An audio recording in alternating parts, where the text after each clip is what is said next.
আসসালামু আলাইকুম। Ivy simple cooking চ্যানেলে আবারও আপনাদের সবাইকে স্বাগত জানাচ্ছি আজকের এপিসোড দেখার জন্য। আজ নিয়ে এসেছি দেশি মুরগি হাতে মাখা রেসিপি। আশা করি আপনাদের ভালো লাগবে। একদম অল্প উপকরণ দিয়ে চটজলদি কিভাবে আমরা হাতে মেখে এই সুস্বাদু দেশি মুরগির রেসিপিটি তৈরি করেছি, চলুন দেখি তার মূল প্রস্তুত প্রণালীতে।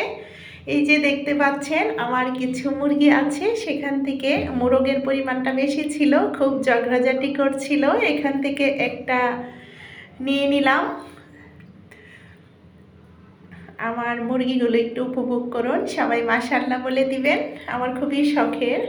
তো মুরগিটা ভালোভাবে কেটে নিয়েছি, কেটে নিয়ে আমি মিডিয়াম সাইজ করে কেটে নিয়েছি।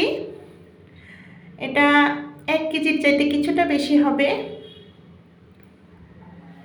তারপর ভালোভাবে ধুয়ে একটা স্ট্রেনারে ঝরিয়ে দিয়েছি, পানিটা যেন ঝরে যায়।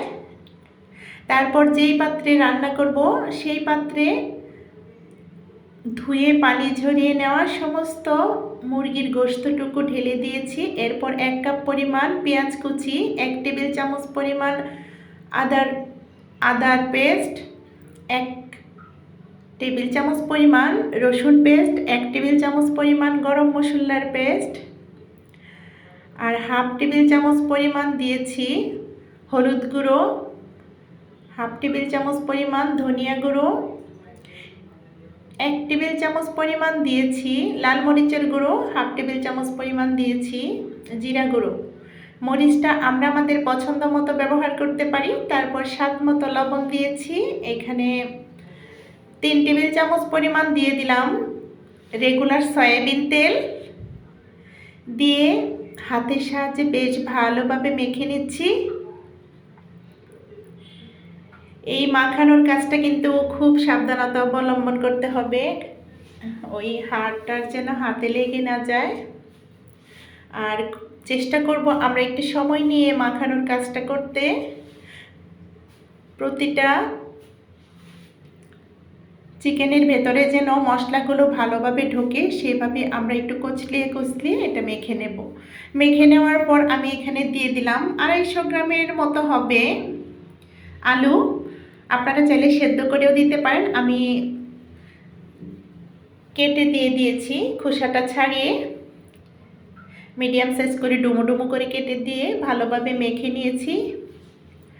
এখানে কোনো রেস্টের প্রয়োজন নেই, আমি কোনো রেস্টে রেখে দিইনি। আপনাদের হাতে যদি সময় থাকে তাহলে কিছুক্ষণ সময় 15 থেকে 20 মিনিট আপনারা রেস্টে রেখে দিতে পারেন, তাহলে কিন্তু স্বাদটা আরও ভালো লাগবে। হাড়টা ধুয়ে সামান্য পরিমাণ পানি দিয়ে 1/2 কাপের মতো হবে, কিংবা কিছুটা বেশি হতে পারে, 1 কাপ না, পানি দিয়ে আমরা ঢেকে এটা মিডিয়াম টু হাই ফ্লেমে প্রথম অবস্থায় জাল করে নেব।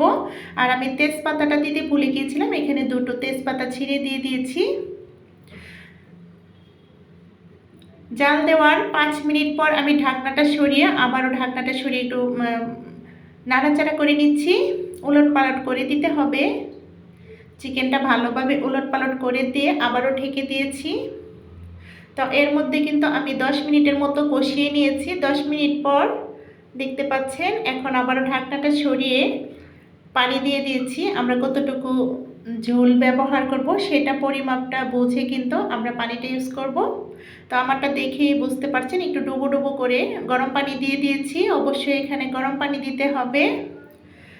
আর রান্নার শুরুতেই যদি দিয়ে দেন তাহলে ঠান্ডা পানি দিলেও চলবে, যেহেতু একটু কষিয়ে নেওয়া হয়েছে। আর পানি থেকে চিকেনটা থেকে কিন্তু অনেকটাই পানি বেরিয়ে আসছিল, আপনারা লক্ষ্য করেছেন হয়তো, তাই প্রথম অবস্থায় একটু পানিটা কম দিতে চেষ্টা করব, আবার একসঙ্গেও পানিটা দিয়ে দিতে পারেন।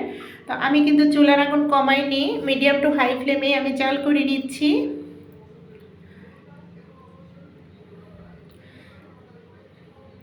আবারও 10 মিনিট পর ঢাকনাটা সরিয়ে কিন্তু এখানে কাঁচামরিচ দিয়ে দিয়েছি। আমরা আমাদের পছন্দ মতো কাঁচামরিচ দেব। আর টালা জিরার গুঁড়ো দিয়ে দিয়েছি 2 চা চামচ পরিমাণ হবে, দিয়ে নাড়াচাড়া করে ঢেকে দিয়েছি। এখন কিন্তু রান্নাটা কমপ্লিট হয়ে গেছে আলহামদুলিল্লাহ। লাস্ট পর্যায়ে আমরা যখন নামিয়ে নেব 1 মিনিট আগে এখানে 1/2 টেবিল চামচ পরিমাণ সয়াবিন, কাঁচা সয়াবিন তেলটা দিতে চেষ্টা করব, তাহলে কিন্তু পারফেক্ট কালারটা চলে আসবে।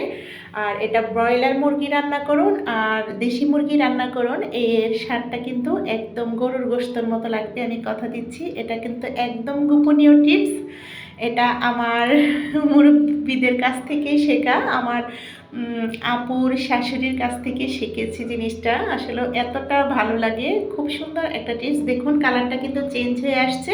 এই কালারটা চেঞ্জ হওয়ার কারণ কিন্তু ওই যে কাঁচা তেলটা লাস্টে আমি ব্যবহার করেছি, সেটাই। হ্যাঁ, আর স্বাদটা কিন্তু দ্বিগুণ হয়ে যায়, আপনারা একবার ট্রাই করে দেখতে পারেন। একদম নতুন ধরনের একটা রেসিপি।